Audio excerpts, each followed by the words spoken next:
Why are you crying? You have a roof over your head. You have food on the table. What more do you want? If you're a millennial or Gen Z, there's a high chance you've heard some version of that sentence from your baby boomer father. It usually happens at your most vulnerable moment, when you try to talk about burnout, anxiety, or that quiet exhaustion you can't quite explain. You don't come to him for money. You don't come for a 5-step action plan. You come looking for something softer, a safe harbour, a listening ear. Maybe just one simple sentence. I understand. Instead, you hit a wall of pragmatism, a lecture about gratitude, a reminder of sacrifices made, or worse, a dismissive wave of the hand that makes your pain feel small. And in that moment, something subtle happens. You feel unseen, unheard, strangely alone in a house he worked so hard to provide. You might find yourself asking the same question over and over. Why is he like this? Why is it so hard for him to say, I love you, in a way I can actually feel? This isn't about blame. It's about understanding. Because if we want to bridge the generational divide before time quietly closes the window, we have to first understand the architecture of the man who built the house, but never learned how to build emotional shelter inside it.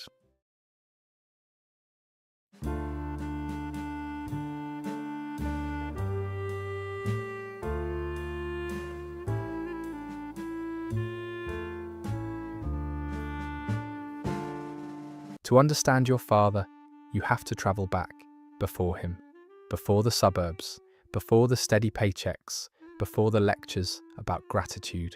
The men who raised him belong to the silent generation and the greatest generation. Fathers shaped by the Great Depression and World War II. These were men who survived economic collapse, global conflict, and unimaginable loss. And when they came home, there was no language for trauma. No public conversation about PTSD. It was called shell shock. And the treatment was simple. You don't talk about it. You get a job. You provide. You move on. Emotional expression wasn't modelled. It was minimised. Vulnerability wasn't strength. It was risk. In developmental psychology, this is known as social learning theory, pioneered by Albert Bandura. The idea that children learn not through instruction, but through observation. So imagine your father as a boy in the 1950s. He watches a man who never cries, a man who carries the weight of war or poverty in silence, a man whose authority is absolute, and whose tenderness, if it exists, is rarely visible. That boy absorbs a script: men do not feel, men endure. By the time your father became a parent, he wasn't withholding emotion to be cruel. He was operating from the only blueprint he was ever given, one built on survival, not softness. Before he learned to provide, he learned to be silent. As your father grew into adulthood, America handed him a very clear definition of what it meant to be a good man. It was simple: provide. The post-war decades were the golden age of the American dream. A single income could buy a house. A steady job could secure a pension. Stability was attainable if you worked hard enough. And so a psychological contract was formed. If you keep the lights on, pay the mortgage, and put food on the table, you are a good father. Full stop. In this paradigm, love became measurable, tangible, practical. Love equaled resource allocation. When your boomer dad checked the oil in your car before a road trip, that was love. When he insisted on paying the restaurant bill, that was love. When he worked late, came home exhausted, and still fixed the leaking sink, that was love. But here's the tension. Millennials and Gen Z were raised in a different emotional climate. Therapy is normalized. Burnout has a name. Mental health is discussed openly. For younger generations, love sounds like validation. It sounds like I'm proud of you. It sounds like your feelings make sense. For him, love was sacrifice. For you, love is emotional presence. And when those two definitions collide, both sides feel misunderstood. To your father, your distress can feel like ingratitude, because in his internal map, he fulfilled his role. He built the house. He paid the bills. He did what society told him a good man does. What he was never taught was that emotional shelter requires a different kind of construction.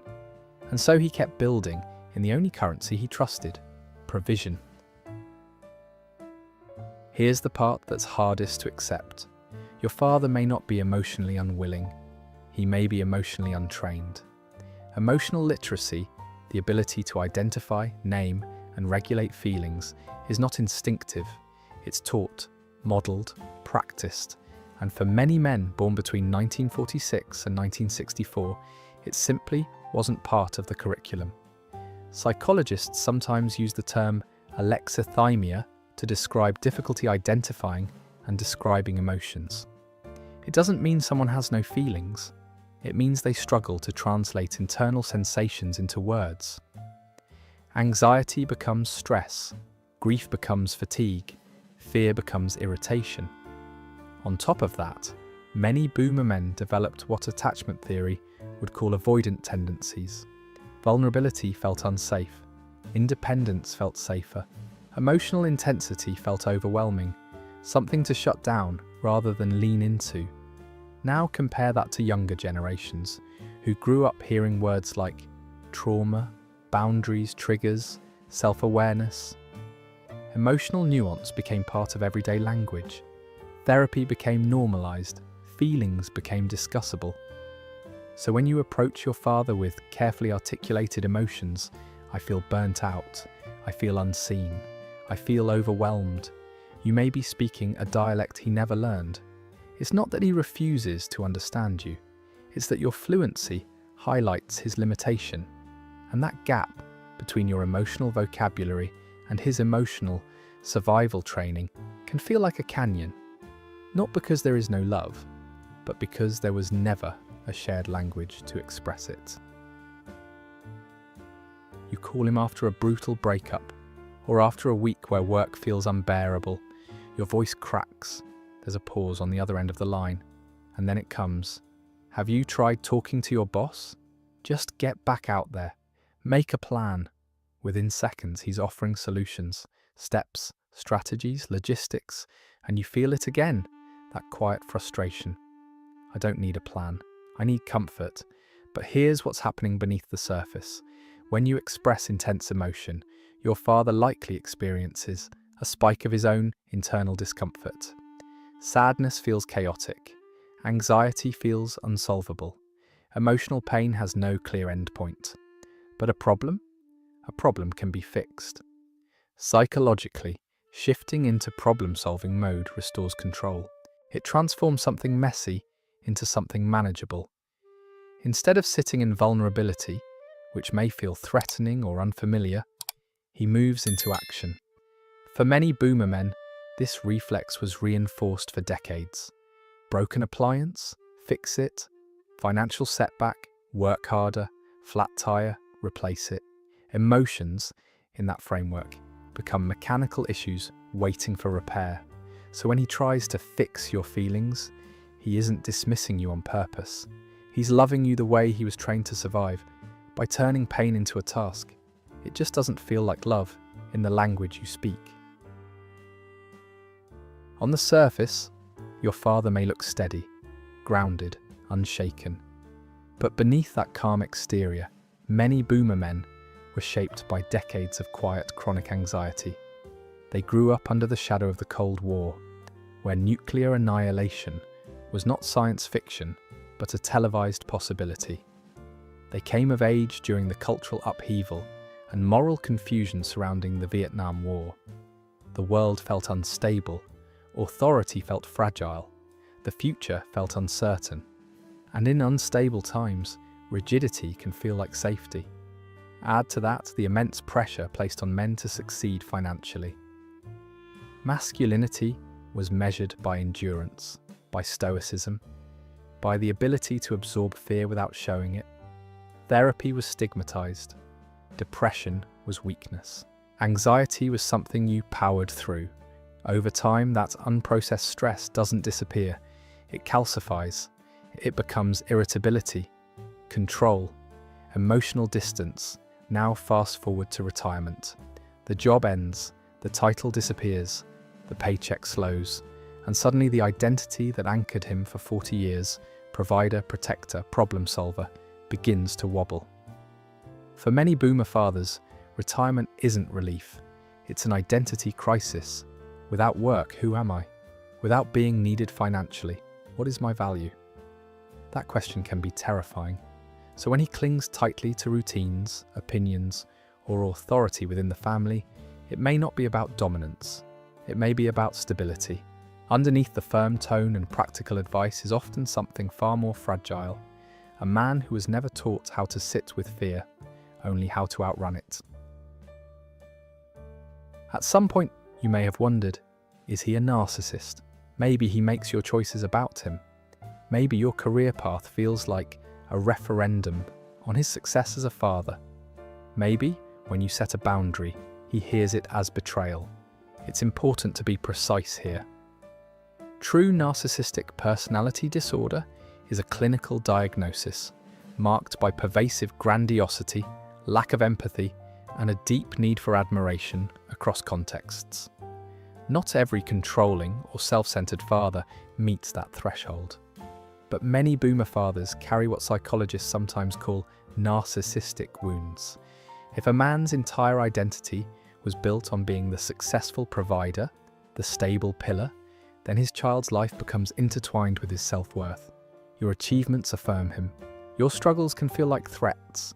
Your unconventional choices may trigger something deeper than disagreement. This isn't always arrogance. Often it's fragility. When you quit a prestigious job to pursue something creative, he may panic, not because he despises your dream, but because instability activates his own unhealed fears about survival and status. If you choose a partner he doesn't understand, he may experience it as a loss of control. Psychologically, this can lead to projection. His unresolved insecurity gets placed onto you. His anxiety shows up as criticism. His fear shows up as rigidity. Understanding this does not mean excusing harmful behavior. Boundaries are still necessary.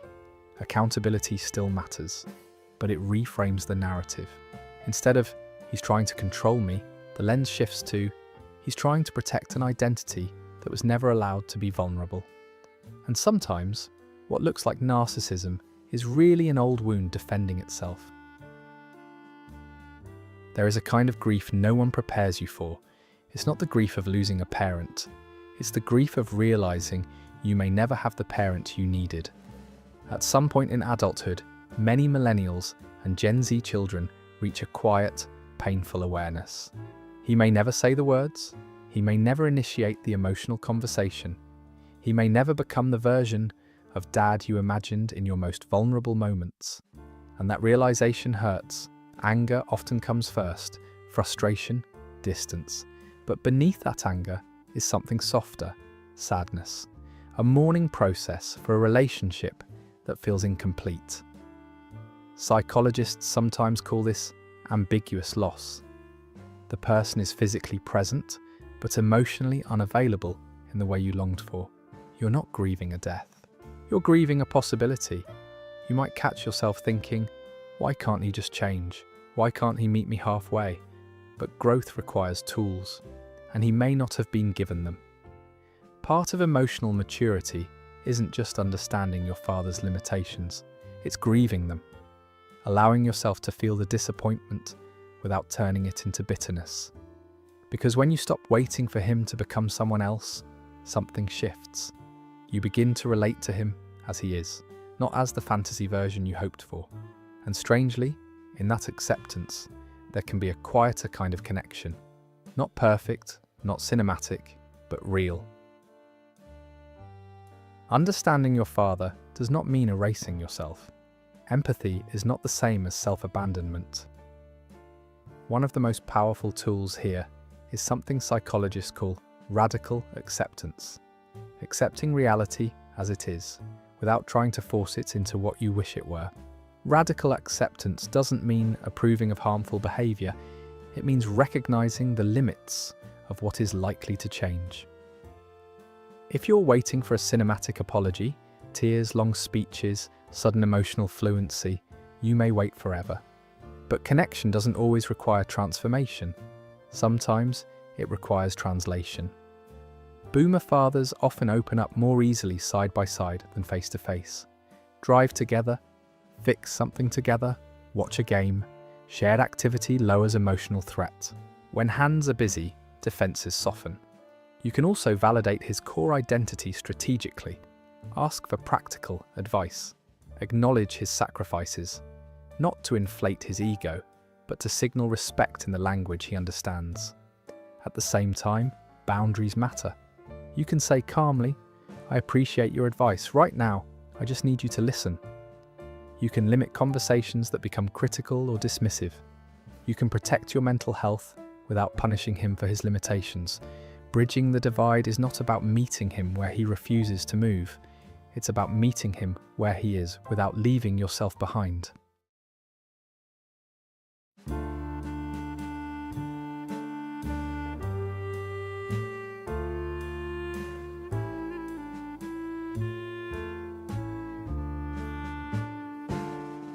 There's something we don't talk about enough.